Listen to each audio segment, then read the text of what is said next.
Damien, I'm one of the pastors here. Adam is another of the pastors. Stand up, Adam. Give us a twirl.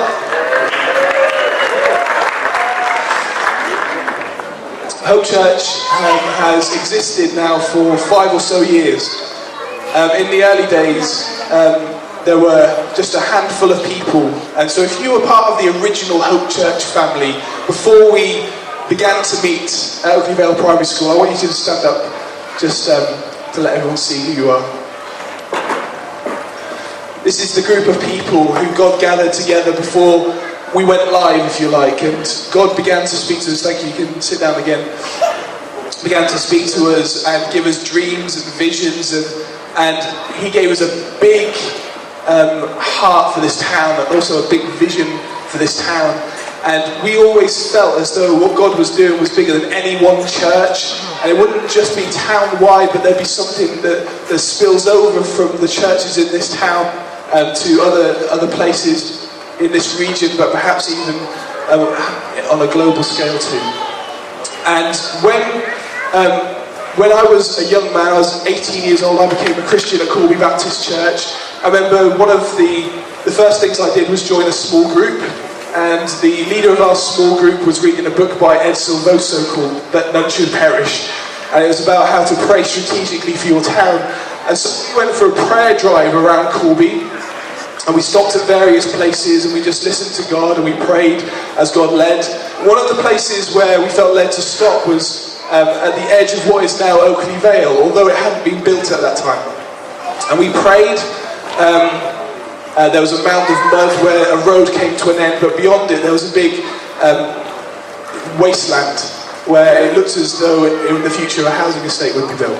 And so we prayed for this housing estate, and we prayed that there'd be a thriving, vibrant Christian presence on that estate. And all I can describe it as is a feeling that God gave me that I would one day be part of the answer to that prayer. That's all I had at the time. I moved away to Birmingham to go to university. After university I got married, we had our children there, but this feeling wouldn't go away. And so we felt increasingly called to come back to Corby and to be part of a team that would plant a church in the town, specifically on Oakley Vale. In the meantime, God had already begun to gather together Faye and Andy and Nick and Rachel and David and Sheila, and they'd begun to pray. And there was a bit of a sense of blind date about it. So on one occasion we came together with these guys and we were checking each other out, and we were just kind of finding out whether, that was one way to put it, we were finding out whether the vision that God had given these guys and the vision that God had given to us and Dan and Clem, who were to come from Birmingham with us, was compatible. And it turned out that day that our hearts were knit together, and that became then the nucleus of what would become Hope Church. Hope Church was birthed in 2008. We first began to meet in Oakley Vale Primary School, where we were astounded initially by how many people came to our launch service, and then how many people began to come on a regular basis. We were then astounded by the number of people who then began to become Christians, and we were astounded by the giftedness of people who had various experiences in different churches, but God brought together for such a time as this. And so we had people with a prophetic leaning who were able to equip people with prophetic gifts. We had teachers who were able to equip people with a teaching gift. We had people who were disciplers and who were able to draw alongside the new Christians and help them to establish firm foundations in their faith. We had prayer warriors. We had evangelists. And it was amazing the people that God brought together. But the church began to grow. We got to about 80% full in the building, which was Oakley Vale Primary School. And David Smith, at one of our leadership team meetings, with characteristic wisdom, said when a building gets about 80% full, people will stop coming. It becomes a little bit uncomfortable. It gets a bit snug and squashy around the edges. And so we need to begin now to look for another building to meet in. And so we began the search. This was the building that God led us to, and in 2010 we moved from Oakley Vale to this building. Last Easter we had a bumper service. We had lots of guests come and join us, and the building was absolutely rammed. I don't know if you remember. Since then we've had the Christmas service, which was even more full, And we regularly on a Sunday get around 300 people in this space. And so we felt as a leadership team last Easter that we should begin the process of thinking about how we could better use this space, but also plan perhaps for the growth that God was bringing our way. There were three things we did. The first thing was we thought about how we could better use this space to fit more people in, and we've done our best to try and fit more chairs in. We tried to move the refreshments to various places, and it hasn't worked with the back where they started. So we were planning to have more chairs at the back, but that hasn't been able to happen. We looked at buildings around the town. We investigated pretty much every building there was that could be hired. And there were two that would have suited us. One was Corby Business Academy, which has a huge hall, and the other was the Corby Cube Theatre. CBA was a closed door. They weren't able to give us a booking. And the Cube Theatre weren't able to guarantee a regular Sunday booking, so both of those were closed doors. Last summer, we were asked to move out of this space into the hall at the back. I don't know if you remember. So we're in the gymnasium, weren't we? And the gymnasium in some ways was perfect. It felt really nice, it had lots more space, we could have grown into it. And we wondered whether that search that God had sent us on was going to lead back to exactly how we'd started, but that he would have been pleased with our seeking after him. And we thought that perhaps the gymnasium at the back was the building that we'd been looking for, and it was under our noses the whole time. But then we found out that the insurance of the school meant that only sports shoes could be worn in the gymnasium, and it was back into here.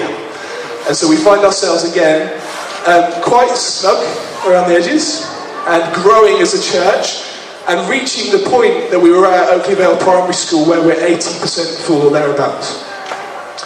And so we decided as a leadership team that there are a few things we could do. The first thing that we could have done is do nothing, and perhaps plateaued in terms of growth.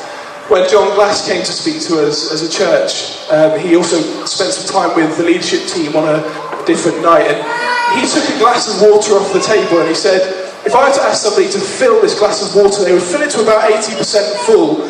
But the reason they wouldn't fill it right to the brim is when they delivered it to you, it would spill over. So there is a law in nature, but also a law that he has seen spiritually, where if you present a vessel to God to fill, he will fill it. But it will be limited at a certain level in terms of the size of the vessel you present to God. And that was an encouragement to us as a leadership team, because we wanted to present a vessel to God for him to fill that was bigger than the one we'd already presented to him. And so we began to think about options at that point, about what we could do to facilitate the growth that we were seeing, both numerically, but also in terms of the life, the passion, the spirituality of the church, and our love for Jesus. And so the two remaining options were, if we discount doing nothing, which we did immediately, is to either have a second service in this school, or to plant out a service into another part of town. Effectively remain one church that have two Sunday services in different parts of the town. And I want to announce to you this morning, and this has been we've been praying into and seeking God about for some time now, that we plan as a church to plant a second congregation out into another part of Corby. So praise God. Ruth's got some booklets. Would it be okay to start distributing those? In these booklets is some information that you might be interested in about the journey to this point. But the benefits, there are obviously challenges that will accompany planting a second service out. What it will look like is that everything that we do midweek will remain joined up. So all of our life groups, all of our courses, the encounter evening, all of the things that we do midweek, the staff in the Hope Centre, all of that will remain joined up. But on a Sunday, we plan to plant a congregation into another part of town. The building that we've inquired about is Lodge Park School. There are a number of people from the church who live in the Lodge Park area, but apart from that, it's one of the few places in town where there isn't already a thriving Christian presence. And so we felt led of the Lord to inquire. If it had been a closed door, we would have looked elsewhere. But the door flew wide open. The school have said that we can hire that as a building. And so what we're going to do is we're going to, later on in the year, take a group of people from this congregation and we're going to plant a second congregation in a different part of town. Adam will oversee that second congregation. I will still be the pastor of the whole church. The leadership team will still oversee the whole church. And some of the functions of teams and things will be separated out between the two congregations. But the reason we went for a multi-site approach rather than a multi-service approach is because we felt that a multi-service approach would just be duplication. And a multi-site approach allows us to be missional. It allows us to reach a new area of Corby for Jesus. And so we're really excited. Now, you're sitting here having heard that news and you're in one of three categories. You may be the sort of person who is a pioneer and you love the excitement of something new. And you are raring to go. And some of you have already signed up. But there'll be others of you who this morning you are just filled with dread at the thought of things changing. And you're thinking to yourself, well, if people leave, I'll miss my friends. And if people leave, it won't feel like Hope Church anymore. And what about some of the teams where people are serving? And if I leave, will it leave people in the lurch in terms of the teams that I'm on? We've tried to address some of those questions on the leaflet in the middle of your booklet this morning. But I want you to, if you're in that camp, just pray. And it may be that over time the Lord convinces you that this is actually a positive thing. But for the majority of people in the room, this has taken you completely by surprise. It doesn't feel like a really exciting thing to you. It doesn't feel like a really negative thing to you. But you're going to remain to be convinced. And we remain to be convinced as Christians by the fruit that we see. And so we pray that this will be a very fruitful move as we take this step of faith. It is a step of faith because we hadn't budgeted for a second campus, and so there are expenses that will be incurred, the hire of the hall, the setup costs and that. Some of that will be covered by a grant that Elim may give, but there will be costs. It's a step of faith, but we believe that if God is leading us in this direction, He will provide. Also, there will be teams that will lose members here, and new teams that will need to be formed in the second site. And so it won't be an easy transition in that sense. There will be all sorts of challenges that we'll have to negotiate.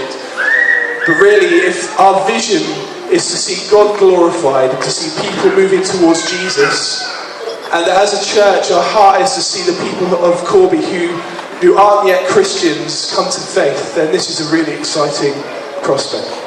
We've already gathered together a core team, and those people have been sitting with Adam and praying and planning and preparing for the launch of the second campus. And I'd just like Adam just to introduce his team to you and give you a few more details about the time frame, etc. Thank you, Damien. If I could ask the core team who are here this morning if they could come forward. So we prayed for quite some time about who God was leading us to bring onto the core team. So these guys that are just coming forward now make up the core team. There's 13 of us that have been meeting now for just over a month and a half and praying into this the second campus, the second site and all the things that go around that. Sorry, I'm a bit. It feels strange. Can I just share a little bit? We've known about this for a little while, and I'm really excited about it, but I haven't been able to share it with everybody, and now it's out there. I feel a bit emotional because it's just like, wow, it's all out there, so I'll try and hold it all together. Thank you. So I'll introduce people as we go along. Just for those of you that don't know some of the guys that are standing up here, we have Clem. At the end she came with Dan. Dan, would you raise your hand? You're not standing together, that doesn't help. So Clem and Dan are coming across. Tiago and Sylvia and their children, Dan and Clem's children are coming across. Obviously we can't leave them behind, we thought about that, but we're not allowed to. Amanda's going to come across. Ruth, obviously my wife has got to come across. Tony and Janet are going to come across with us as well. Claudia and Richard and their children, Garen and Louise and their children. So we make up the core team. It's just a team that have been meeting and praying and just maybe putting a little bit of thinking into what's going to happen. But now that it's out there, we're really keen to hear from people, from everybody in the congregation about what their ideas would be and stuff like that. And to give you a little bit of an idea of the time frame, we originally wanted to launch the second site on Easter Sunday. For various reasons, mainly being that the school's having some building work done, we couldn't get in there over Easter. So we took the decision that actually we would push the launch date back to the 18th of May. So it now gives us a few months to really kind of think about what's going to happen and how we're going to run the second site and all of those kind of things. So the 18th of May is a date that you'll hear a lot about when the second site will launch. It will run at the same time as the site here. The name of the second site is going to be Hope West, and this site here will then be known as Hope South. And so that gives you an indication. There's some more points on the compass to be filled in the future, possibly. So there's stuff to happen. There's a lot of organisations got to go into this. We need your prayers. We really need your help. Pray. We're not going to go around and ask people directly to come across. It's very much between you and God as to what church campus you feel comfortable in, or what church campus you feel God is leading to you. So we just ask that you think about that. In the coming weeks, there will be some sign-up sheets out on Trish's desk if you would like to indicate that you may come across to the second site. That will just help us with planning. But it really is down to you. We're not going to ask anybody directly or in fact order anybody to move across. That's not what we're about. It's about your choice. So that's where we are. 18th of May will be the first Sunday. The 17th of May, which is a Saturday evening, or on a Saturday evening, there will be an opportunity for everybody here to come along to Lodge Park and to see the church building. We're going to have a worship event on the 17th. We're going to get ourselves familiar with the building and all of those things.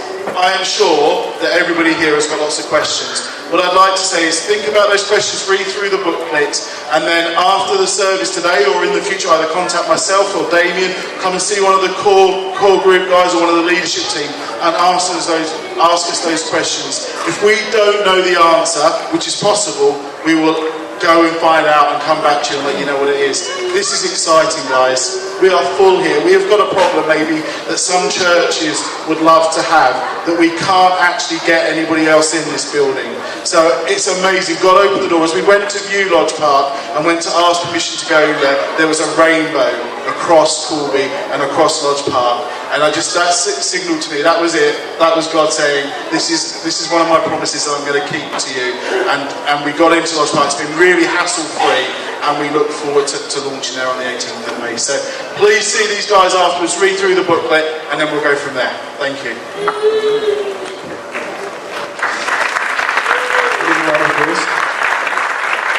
It's a great core team. This won't be the leadership team of the second site. This is a group who have been brought together to pray, to plan and to prepare.